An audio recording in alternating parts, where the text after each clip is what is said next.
Welcome, folks, to another episode of Quiet Please, the golf podcast. I am your host, Alan Depew. For the next 45 to 50 minutes, we'll be kicking it around, talking a little golf, talking a little Open Championship.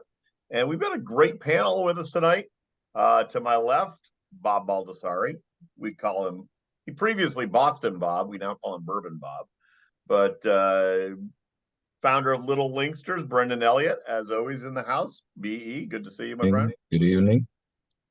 Mr. Andy Hydorn, the smooth swinging golfer from Texas.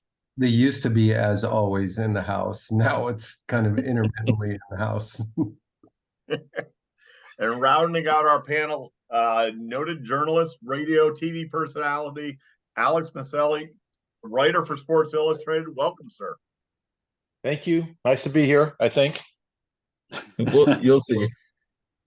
Yeah, you'll see, Alex. Don't be that don't be that guy. Don't be that guy. Yeah. Let me just say right now that I was doing 5 Live BBC in the UK during the Open Championship. And I used the term pissing down rain and found out that pissing in the UK, using that term is not appropriate. So I'll try to be good here. You can use all your English slang here. Fire away. Yeah, fire at the pin. Did you get a little don't say that in your earpiece that night? No, the presenter looked at me a bit stunned. Someone I know and said, probably not supposed to use something like you want to use that or this or that. I go, this isn't the first time I've done something wrong on air. And I said, by the way, you guys have all these terms that we can't use that we use over at home, but you got terms you use here that I cannot say over there. So, I mean, it's hard to keep track. Truth in that, I was in a little dive bar in New York City one time, met a great couple from the UK, and they're dropping terms on me, and I'm like, you can't say that here. Yeah, exactly. Yeah. I'm sure there's terms in Boston that you can't say anywhere else in the country. I know that's true in Chicago. You can always say wicked. Yes. So we're wicked excited to have you, Alex. We always have an over-under on how many wickets Bob's going to drop on us in an evening. So usually it's right around 3. I'm going for 6 tonight. So that sounds about right. Yeah. Hey, so anyway, let's jump to the topics. Lots of things all across the globe. But since Alex, since you brought it up, last week we had a very special guest, former Tour Commissioner Dean Peeman was on. So we kind of jumped right over talk of the Open Championship. But I think that actually worked out perfectly because you were there. Well, first of all, what's Dean Beeman doing still alive? That's what I want to know. He's alive and kicking. Oh yeah, I know. I'm just surprised. That's all. Anyways, you asked me what topic would we talk about at the Open Championship? Is that what we're talking about? You were there. Brian Harmon, he surgically dismantled that golf course. It appeared. Yeah, first of all, let's clear the air on this. Royal Liverpool is not that great of a golf course, and if you went through the Rota, which they have, it probably wouldn't be in the top half. That doesn't diminish what Brian Harmon did because obviously he's playing the same golf course everybody else is. Right. But it was interesting because he never relinquished basically his lead. I mean, he fell down a little but came right back up. And then nobody pressed him for 2 days. Nobody pressed him. So I mean, which means that it probably wasn't a very compelling Open. And of course, I'm not watching it on television per se. You're watching it. You're getting the coverage from NBC, so forth and so on. So you guys see kind of a different product than I see. But it just wasn't that exciting. And but does not take anything away from Brian Harmon because he, as you said, surgically took care of that golf course. And everybody else struggled, and Brian Harmon seemed never to struggle. And the fact that he was so good with the putter, I mean, that's how you win golf. That's how you win majors. I mean, if you think back to all these guys that win majors in the past, it's usually because they're making all these 10-footers. They're inside 10 feet, and that's exactly what he did. And I was literally about to throw that out there. I thought he missed one. Did he miss one inside 10 feet, or did he make them all? Yeah, Yeah, Right. he missed one on the final day, I think on the back nine. It was unbelievable in that regard. Now, Andy, you've played it. You've played Royal Liverpool. No, we got Oh, booted I off. thought you said you did. Okay. It was on our trip rotation last year, and we ended up getting, bumped off of Liverpool. So So that You know segue that segue just fell flat right there then. a little bit. I Well- I would say this though. I think to Alex's point, you know, if there was a time where it could have got interesting, it was the first 5 holes on Saturday and the first 5 holes on Sunday, where he was, 2 over through 5 and 4, whatever. I forget which day was which. But he immediately followed with birdies after that, and he just kept everybody away, which is a testament to Brian Harmon, but it also made for kind of a, lackluster viewing Open Championship. Hey, Alex, I had something for you. As they were going through the telecast, and it seemed like the fans seemed to be, I don't know, the knowledgeable fans appreciated his play, but then after the fact, he was talking about how heard a lot of derogatory comments, and that guy, the stature of him, if we talk about his physical, he's a shorter guy, the bulldog mentality from Georgia. And then when he beat Ricky Fowler in the NCAAs, because he felt dissed by Ricky the way Ricky walked off one of the greens, is there something in there that just motivated him? Well, I think first of all, you're going to find fans in favor of Fleetwood, especially in that part of England. So that's a given, and he knew that. I covered Brian Harmon when he won his USA Junior at Columbia Country Club in Maryland, right? Yeah. So that's how long I've known Brian, and he was feisty back then. He's never lost at feistiness. So I think that the way he plays is he plays maybe somewhat with a chip on his shoulder, but not a visible chip on his shoulder, if you know what I mean. Not like Terrell Hatton that walks around like he's always pissed off about something.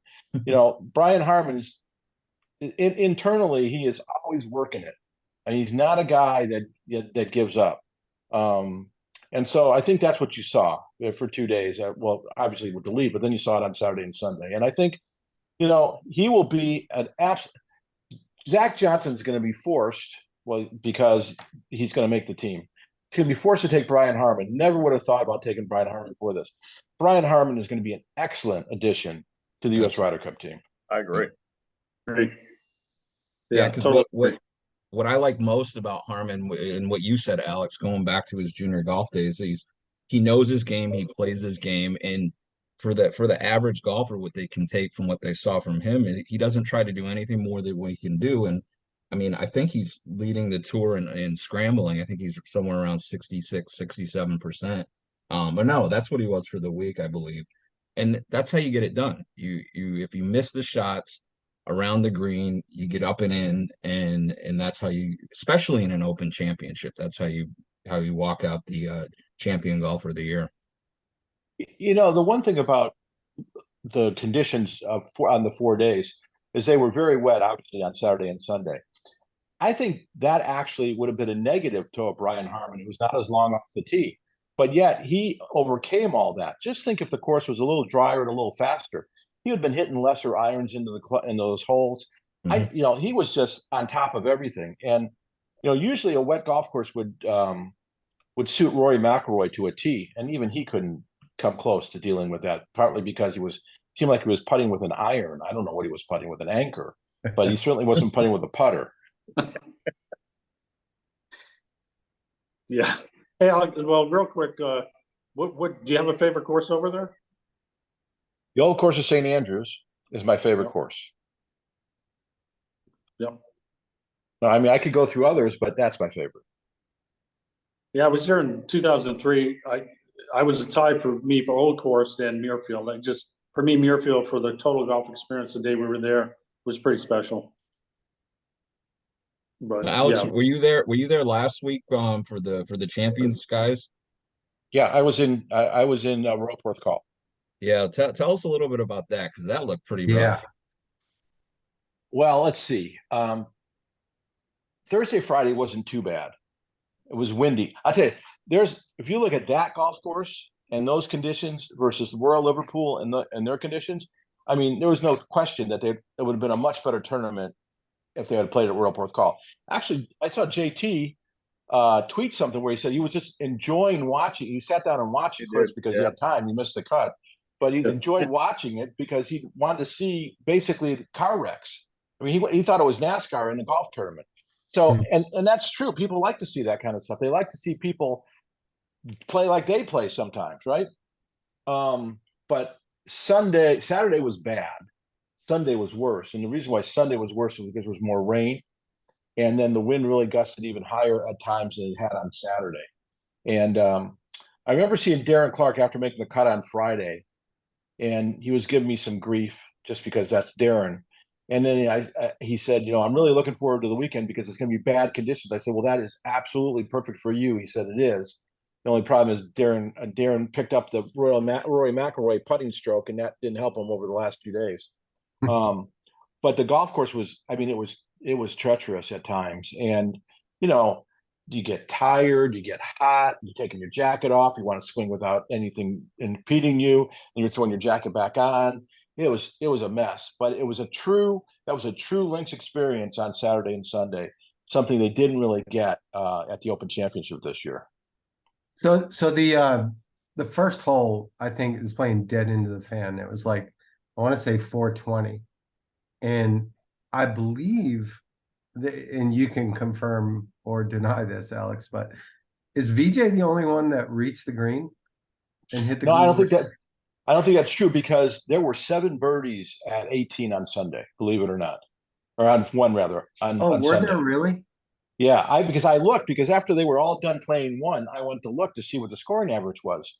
And I saw they had 7 birdies, and I'm like, how is that even possible? But they did. You could get there. Look, you had to have a decent drive. I mean, some guys, like Paul Lawrie, who's a very good links player, being up from northern Scotland. I mean, he drove the ball like 175 yards left into the junk. I mean, it wasn't. These guys are playing at 7,000 yards. I think they played the golf course at. It was like 100 yards more than they had played it at before when they were there about 3 or 4 years ago. And the reason why the only difference between these guys really and the guys that are playing on tour is the fact they don't have the same swing speed anymore that they used to. So they can't generate as much club head speed, they can't generate the ball speed. But the bottom line is that they can still play just as well. So you saw a lot of guys get to the front or get short and chip on. There were a lot more pars at one than you thought. But what was interesting, and maybe, again, because I'm not watching on television, you are, after talking to Alex Cheka, he actually doubled one because he lost a ball. Yep. Mm-hmm. Yep. And I was like, when he was telling me this, I'm like, really? I mean, no one knew that he lost the ball. And he made an up and down for double, like right. Really a pretty amazing up and down. It should have been triple or maybe more. He putted. So he's another one. You take Brian Harmon, who putted well. Alex putted very well on Sunday. That really was the difference between him and Harrington. Yeah, well, you had mentioned about ball speed and swing speed being the differential between the two. Then you mentioned Harrington, who's just on a different level right now with his game. Yeah. Yeah, and he was very disappointed because he played like a dog on Thursday, and that was really the difference. Because he should have won that thing by 6 or 7. Yep. There's no question. But he didn't. I mean, that's why they play these tournaments. That's why they play 4 rounds. That's why they make you go out there and do it. But it's unfortunate. And I think one of his things is he told me he played the Scottish, played the Open, and he was playing the Senior, and he was just tired. I mean, look, when you're over 50 and you're playing, 72 holes, three weeks in a row, and you got a pencil in your hand, you got to write out the score, you're going to get tired. Yep, no question. Can I turn it back? I want to go back to the Open Championship. One quick question. 17. It's actually a 2-part question. Is 17? Was that as gnarly as it looked for being a short hole? And then as for the overall group, is that the new norm of these major championships? everybody seems to be throwing in short par threes now. Well, I don't know about that part of it. I mean, it used to be the drivable par 4. Mhm. That was one of the things. The hole that they built, that the R&A built for Royal Liverpool, none of the members like it. I would say at least half the players didn't like it. When you say, was it as gnarly as it looked? Probably not. Because let's be honest, at that level, with a wedge in your hand, Right. or a 9-iron in your hand, it should not be a problem. And they never got the bad wind. They never got a wind that was straight downwind for them. Right. If they had gotten that, it would have been a much different situation. But the problem is that if you do miss, and 156 guys, someone's going to miss the green, right? It is a difficult up and down. There's no question about that part of it. But the bottom line is, it's when you look at all the 18 holes at Royal Liverpool, you see 17 holes and you see that, and it just doesn't fit in the character of the rest of the golf course. Frank, Andy, yeah. Andy, you're Mr. Venue. What's your thought? I was disappointed that I didn't get to play like last year, Liverpool. But I have had the opportunity to play all of them except for Royal St. George's now and Liverpool. And I'll tell you, it's pretty interesting when you go to places like Lytham and St. Anne's, for example.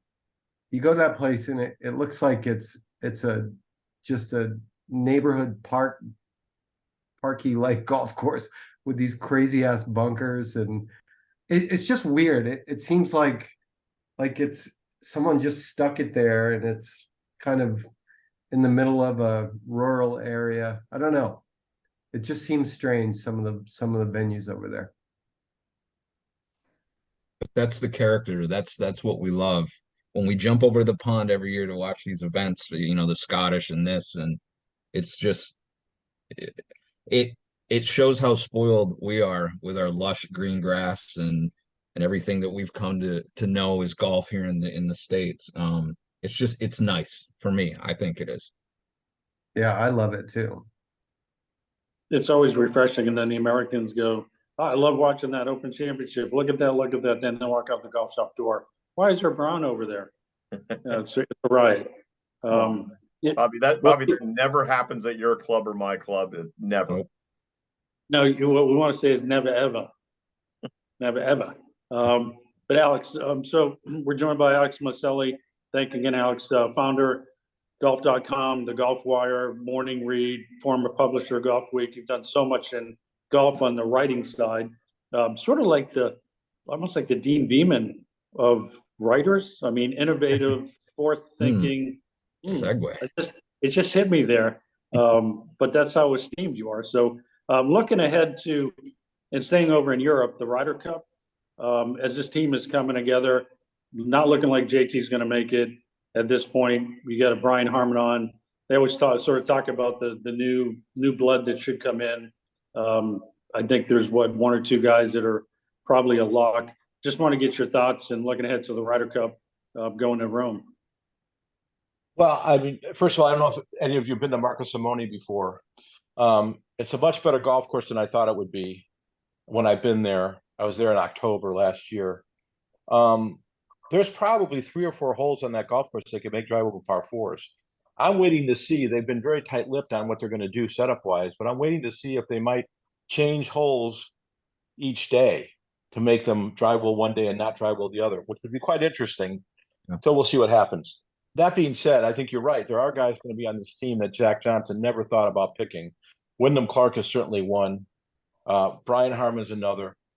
I'm positive Brooks Koepka was never in his wheelhouse until he has no choice. Even if Brooks doesn't make it as one of the top 6 and falls out because of world rankings or whatever, or money, I just don't see how he can't pick Brooks Koepka. So those are 3 guys that at the beginning of even this year, he wasn't expecting. So now you're saying, oh, and then let's add Keegan Bradley into the mix, since you guys are all from up there. So now we got 4 guys that he wasn't planning on picking out of the 12. So that means there are 4 guys that he was planning on picking that are not going to be on this team. And that's going to be the interesting part of the equation. You say JT's not on the team. I don't think that's true. I'm not sure yet where that goes. when you talk to Zach after the Open Championship, he seemed to almost indicate that he was. And Fred Couples came out and said that he was.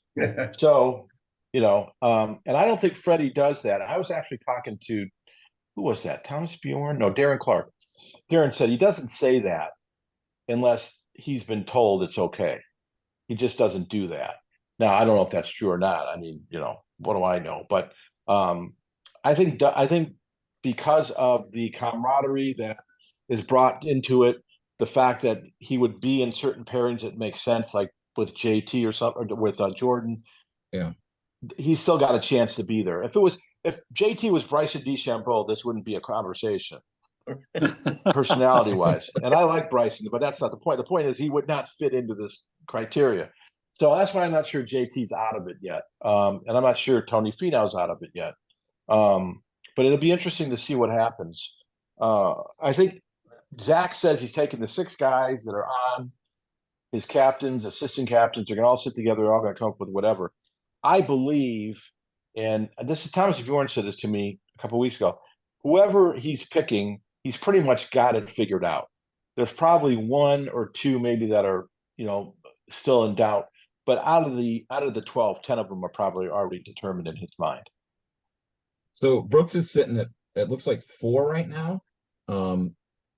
But does he still have time with nothing really coming up for him to still stay in that spot, or do you think he's going to drop out? Well, it depends on who wins. I mean, if this week at Wyndham, Lee Hodges wins again, and then at the two playoff events, it's some Yahoo that nobody knows, then that's going to make a difference. Right. On the other hand, if it's Justin Thomas or Tony Finau, they're going to push, or if it's Xander Schauffele or whoever, it's going to push the situation, and then all of a sudden he could get pushed out. And looking at the list here again too, assuming things kind of stay around where they are, who are some of the picks you think? You think Fowler's going to get a nod potentially? Yeah, I think the thing about Ricky is that not only did he win recently, but he's playing so well and so consistently. Yeah. I mean, there is something to be said for that. There's a reason why they moved the selection process later in the calendar year, because they want to make sure they get the hot player. You remember Billy Horschel, I don't know, 4 or 5 years ago, he was a hot player and they couldn't pick him because it's already picked. So you want the hot player. So I think Ricky Fowler is probably the most consistent, the hottest. Look, he's better right now than Jordan. He's better right now than Justin. He's better right now than Finau. He's better right now than Xander. He's better right now than Cantlay. I mean, why would you not pick him? Yeah, agreed. Now Luke Donald has a little bit tougher go at it, don't you think? Well, first of all, he doesn't have a live question. If there was any problem with live, the only one that kept, when you talk to the Brits, the only one that he was thinking about it would be Thomas Peters. Peters kind of pretty much shot his way out of it after missing the cut at the Open. So then I think he feels pretty good with who he's got. I mean, he's going to get some guys that we don't in the U.S. never even heard of. Yannick Paul, that's one of them. There's going to be some guys that were unfamiliar to us, but it doesn't mean they're bad players because he's going to pick good players. He's got to look at his pairings. The one thing that I thought Paul McGinley did back in the day against Watson is he had really, really figured out his pairings really early on in the process. I mean, 3 or 4 months when he knew that Dubuisson was going to be on that team, when he knew it, he wanted to make sure he could find somebody who could play with Dubuisson. And Victor was a bit of a head case. So he went to Graham McDowell and said, Graham, you're going to play on my team. You're only going to play twice, and then you're going to play singles. You're going to play foursomes with Victor. That's all Victor's going to play, and you're going to play with him because he needs you to be with him. And in fact, they even made sure they were paired together in European Tour events so that they could get to know each other better and see each other's game. That's to the extent that the European Tour goes to, getting ready for the Ryder Cup versus the United States, where we don't have that chance because the PGA Tour doesn't really care who wins the Ryder Cup. Oh, that's interesting. Mike, true. Okay. Well, what do you want me to say? Well, it's true. Oh, yep. That's why he's a great guest. So let's dial it down on JT specific. What the hell's wrong with JT? I think in between his ears. Yeah. And the fact, you know what? He needs a coach other than his dad. You know, I mean, he loves his dad, but he's got to have somebody else. He's It's a tough clearly dynamic. he's clearly tinkering with his golf swing, and I've seen some video where he's, got alignment sticks on the range, and then he's making swings and looking at his swing and getting pissed off the way his swing looks. It's like he's in swing prison right now, as Stephen Yellen would say. Yeah. And that is not a good place to be. I was kind of encouraged a couple weeks ago when his wife just told him to kind of look back at having the love of the game, and I thought that might have picked him up. I think he played a good Thursday or Friday round that week, but again, he's just you're dead on, Alex. It's just between the ears. But the good thing for JT fans is you look at the struggles that Jordan went through and Ricky went through, and these guys it happens with these guys. So he'll probably come out the other side. How long that takes, who knows? I mean, he's too talented not to. But I just really believe that he needs somebody other than his dad to start working with him a little, just to get somebody else in your ear that's kind of presenting things to you in a different way. It could be exactly what his dad is telling him. It's just presented in a different way, in a way that he understands a little better. And I just think that would be helpful. Yeah, I agree. I've known Mike and JT for a while. Sometimes I say it's partly cloudy and it doesn't resonate with you, Alex, and somebody says partly sunny and you go, oh, I get it. So yeah, it's I think he's got that swing prism. He's in a weird spot, but it's such a fine line out there that it's a hair this way or that way. He'll get it. He'll be back. But yeah, I do think I was thinking that recently. I think he needs a new voice. I mean, is he really like swinging the club poorly? No, he's not. No. He just thinks he is, and therefore he's trying to pick himself apart and recreate what he's doing, and he's got himself in a bad spot. Like he keeps saying it. He goes, and I remember when Tiger was going through his crap, he would be ultra optimistic to the press, right? And JT's saying things now like these are the highest possible scores that I could be shooting, and then when you see him make a swing, he's got a 9-iron in his hand, and he's immediately dropping the club, like he's not even making good contact. So he's not really in a good focused space right now. He's dicking around with his golf swing too much, I think. Yeah, golf is all, as you know, especially at this level, golf is all about what you write on the scorecard, and it really doesn't matter how you got to that position. Just as long as you can write down a birdie or a par in every hole, you're going to be fine. And JT, he's lost that. He's lost the fact that he's playing golf. He's trying to do something else. Yeah, I think that's true. Yeah, trying to swing golf instead of play golf. He's married, right? According to Tiger. Where are you going with that, Alan? What kind of segue is that? Yeah, I was going to bring Tiger up, so there's an opportunity. there you go. Oh, I get you. So let's talk about it then. Let's talk about Tiger. Bobby, you're our resident historian. Lay some Tiger on us. Where do you want me to go? Policy board. Well, we got a little primer from Dean last week about how the tour works, the hierarchy, as far as what's happening with LIV and this quote unquote merger, and it's got to go before the board, and Jay can quote unquote tee it up, but it doesn't mean it's going to happen. And what I saw happening was this shift. It's almost a little recollect. This may be a stretch, but when the PGA of America had the split, and when the players Jack and Arnie wanted to control their own destiny, it seems like maybe they let it go too far away. And Dean did some amazing things, and Fincham came in and did his thing, and I think whatever Jay did, now the players are going, wait a minute, we're bringing in wicked smart guys. See what I did there? But are they looking out for our best interest? I related to Brendan and I, as PGA members, there's people at PGA headquarters that are so-called wicked smart.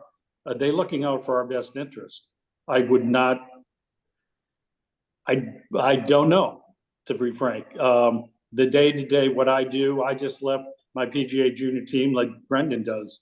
You know, what we're doing every day in the green grass trenches. I mean, I was glad that Tiger got involved. I thought he sat on the sidelines a little bit too long. I'm glad he's in a position. I'm glad the tour players are trying to take a little more control. I think they finally said, wait a minute, we got to do something.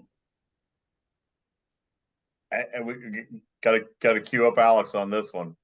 Oh yeah. And new board seat, as you said before we hit record, questionable about bylaws, or is it a good move for Tiger, good move for the board or for the tour?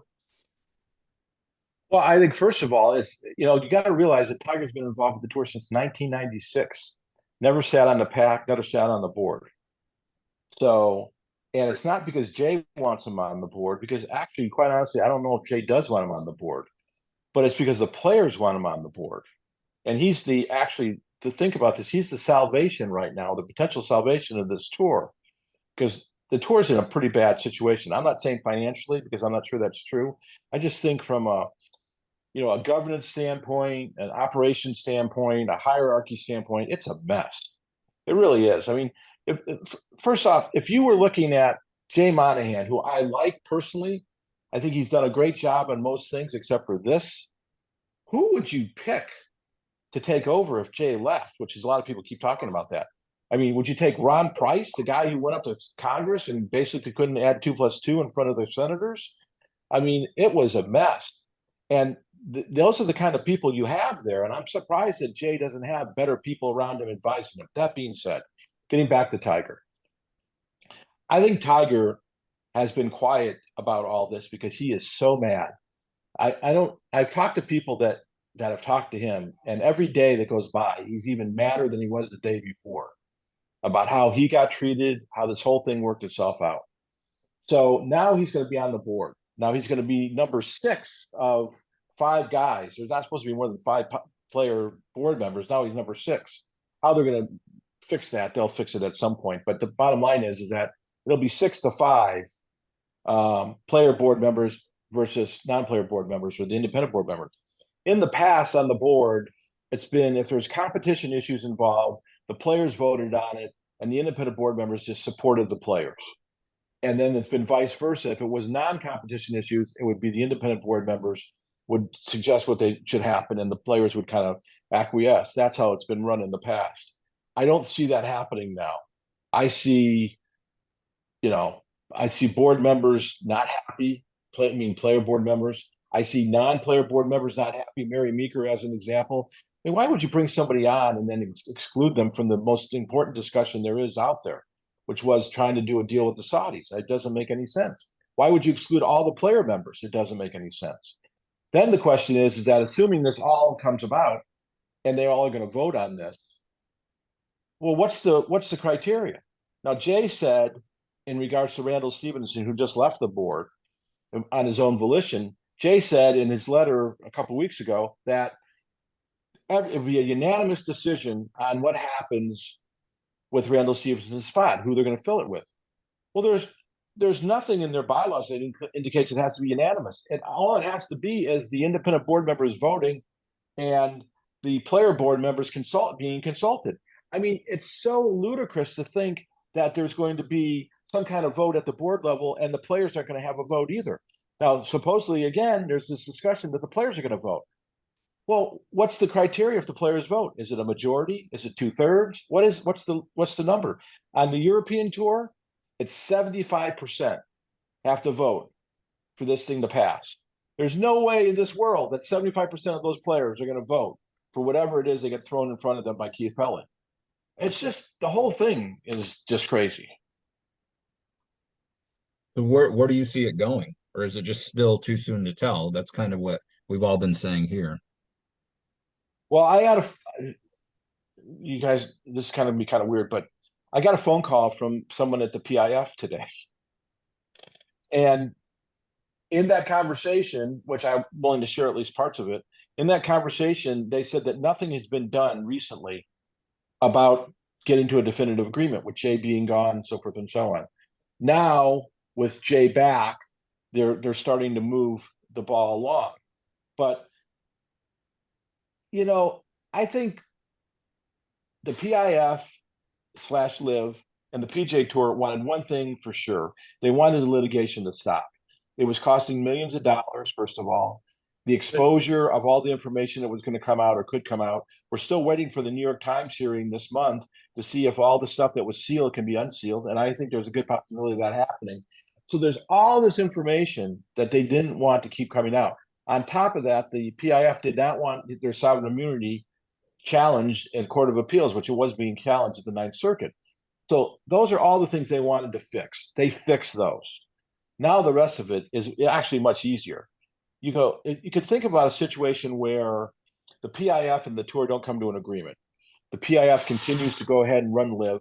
The tour continues to run the tour, but the PIF it wants to be involved with the tour. So they, through Aramco or through some other subsidiary company, now all of a sudden are supporters of an event. If it's a title sponsorship, if it's some kind of mini FedEx thing, whatever it might be, they throw the money in. The tour gets the money, which they desperately want. And in turn, now you got Yasser and his people now involved with the tour. And everybody lives happily ever after. And I see that as a potential. I'm not saying it's going to happen, but I see that as potential. And it creates a situation where you don't have to have everybody and their mother signing off on these agreements, because that's just never going to happen. Yeah.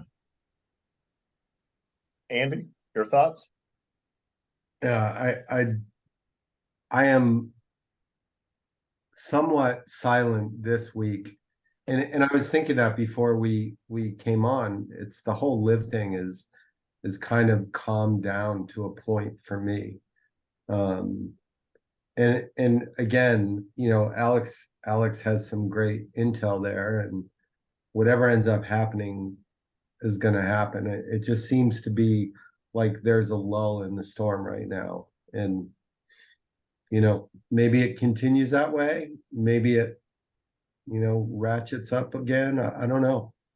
It just seems like there's not a lot going on in the Live world right now, at least above, not in the background of this. They're teeing it up near me soon here in Jersey, Philly. Right. Yeah, and that's like really making headlines. Giving away tickets again. Yeah. You going? You know what? No. Yeah. I mean, as the season's gone on, like the Live events have become, and I didn't know if it was possible, but they've become less and less compelling as the season goes on, right? I mean, like in the beginning, people were like interested in what was going on at their events to a point. And I think now their events come and go with barely a whisper anymore. Yep. I'm standing in the shop today. One of our members comes in and says, but Club Championship is being played concurrent with the Live event. His company, he was supposed to go there to represent. And he's like, I don't want to go. I gotta go. I'm no big Live supporter. The boss tells me I have to go. I'd much rather play in the Club Championship. I think that's a general theme. Yeah.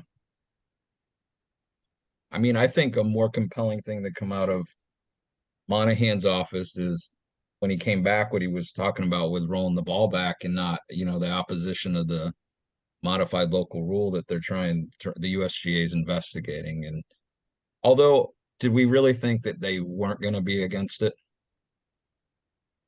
Yeah. I personally think that's he's basically conceding to his members that there's been a little screaming and crying about that. And I think he's making a concession to his players. That's what I think's going on. Dean talked about that last week. Yeah. He brought it up, and Dean was all about the rollback and the ball in the club. He talked about the club as well, and yeah. Andy, you missed last week. You're Mr. Don't Be That Guy. You told me you had a good one. Oh, that's right. Let's move Okay. there. Move there on the way to the 18th green. So the American Century Classic, or whatever you call it, is the celebrity tournament they play in Tahoe every year. And this year, Steph Curry, who played an amazing few days of golf, and Marty Fish were kind of neck and neck coming down the stretch. And Marty Fish was on the tee box on the last hole, and in his backswing, somebody screams out something while he was swinging the club, and he blows it into the trees. Which is, you know, in and of itself, it's ridiculous, and we've come to expect that crap to happen in golf, you know, over the last 10 years or whatever. But as it turns out, this guy had a lot of money bet on Steph Curry to win the tournament. So at the end of the day, if we think that that's not going to continue to happen now that gambling is part of this thing, I just think it's a can of worms. So, you know, all things considered, don't be that guy who's going to do that and try to affect the money that you have put on a golf tournament. Bobby, 18th green. We'll start with you. We'll work around the horn.